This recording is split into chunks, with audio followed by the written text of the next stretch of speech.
Hello everyone, मैं हूं कामरान चौधरी और आप देख रहे हैं केमिस्ट्री विद कामरान।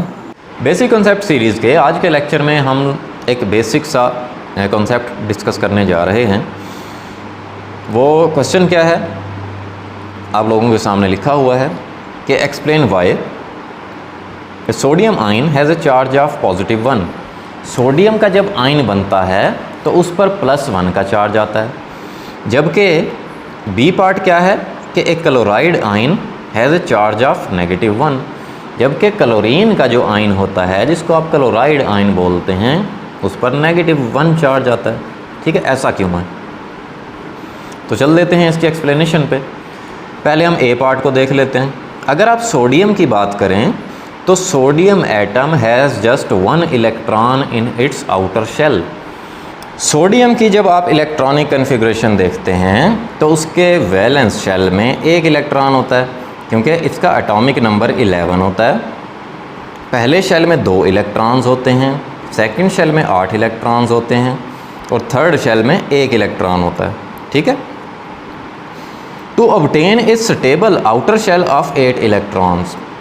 अब इसको स्टेबल होने के लिए बेसिकली क्या करना पड़ेगा, इसको 1 इलेक्ट्रॉन रिमूव करना पड़ता है ताकि ये जो इसके थर्ड शेल में 1 इलेक्ट्रॉन है वो रिमूव हो जाए, निकल जाए, तो इसका ये थर्ड शेल ख़त्म हो जाएगा और इसके 2 शेल्स बच जाएंगे और सेकंड शेल में 8 इलेक्ट्रॉन्स पूरे हो जाएंगे इसके। ठीक है, तो हम कह देंगे कि सोडियम का ऑक्टेट कंप्लीट हो गया। अब सोडियम स्टेबल हो गया, ठीक है, बाय लूजिंग 1 इलेक्ट्रॉन। ठीक है, सो जब सोडियम 1 इलेक्ट्रॉन किसी दूसरे एटम को दे देता है so it becomes a sodium ion, sodium ion बन जाता है। ठीक है, जैसे ये आप स्ट्रक्चर देखें, यहाँ पर है हमारे पास ये सोडियम का एटम जिसके वैलेंस शेल में 1 इलेक्ट्रॉन नज़र आ रहा है आपको। इलेक्ट्रॉनिक कन्फिग्रेशन कैसे राइट करोगे आप, पहले शेल में 2 इलेक्ट्रॉन, दूसरे में 8 और तीसरे में 1 इलेक्ट्रॉन। ठीक है, क्योंकि इसका एटॉमिक नंबर 11 होता है। सो यहाँ पे हमने क्या किया, लूजेज 1 इलेक्ट्रॉन, 1 इलेक्ट्रॉन लूज़ करवाया। जब ये वाला 1 इलेक्ट्रॉन लूज़ हो गया तो आप देखें इसका वो थर्ड शेल जो था वो ख़त्म हो गया। ठीक है, इसके 2 शेल रह गए, पहले शेल में 2 इलेक्ट्रॉन और दूसरे में 8 इलेक्ट्रॉन। और ओवरऑल जब कोई भी एटम इलेक्ट्रॉन लूज़ करता है तो उस पर पॉजिटिव चार्ज आता है। अब सोडियम ने 1 इलेक्ट्रॉन लूज़ किया तो इस पर 1+ चार्ज आ गया। ठीक है, तो फाइनली सोडियम आयन की जो इलेक्ट्रॉनिक कन्फिग्रेशन हो जाएगी वो कैसे हो जाएगी, पहले शेल में 2 इलेक्ट्रॉन और दूसरे में 8 इलेक्ट्रॉन और ओवरऑल इसके ऊपर +1 चार्ज। अब ये जो सोडियम का आयन है ये स्टेबल हो गया।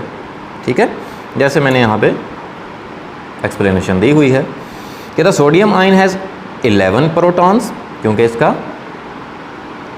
एटॉमिक नंबर 11 होता है, बट ओनली 10 इलेक्ट्रॉन्स। अब जब सोडियम का आयन बन गया ना, अब इसमें आप देखें कि 10 इलेक्ट्रॉन रह गए।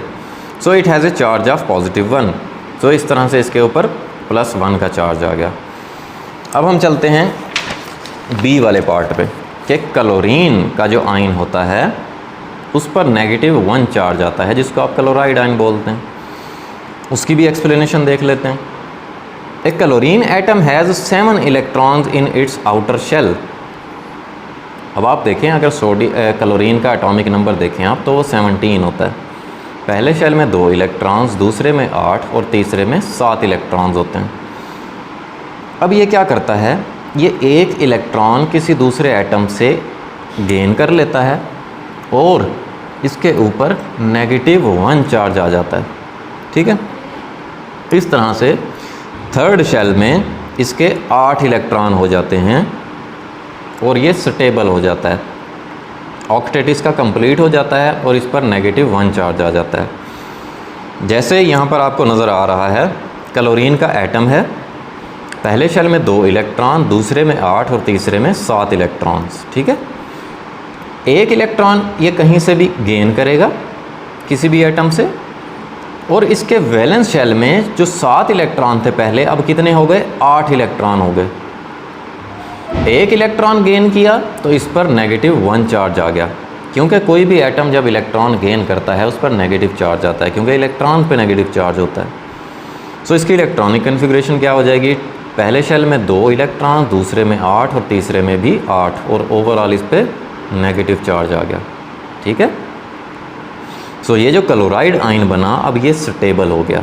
ठीक, सो हम लोग लिख देंगे कि the chloride ion has a charge of -1, so it is a negative ion, क्योंकि इसके ऊपर -1 चार्ज होता है। इसको हम लोग इस तरह से राइट कर लेते हैं कि क्लोरीन है और इस पर -1 चार्ज है, सो इस वजह से ये नेगेटिव आयन होगा, जिसको आप एनाइन बोलते हैं। It's symbol is Cl-1। तो इस तरह से आप इसको रिप्रेजेंट करते हैं। ठीक है, तो होपफुली आपको ये क्लियर हो गया होगा कि कैसे सोडियम पे +1 चार्ज आता है और कैसे क्लोरीन पे -1 चार्ज आता है। होपफुली कन्फ्यूजन आपकी दूर हो गई होगी। फिर भी अगर आप लोगों के माइंड में कोई भी क्वेश्चन है देन आप नीचे कमेंट सेक्शन में मुझसे पूछ सकते हैं। Thank you very much.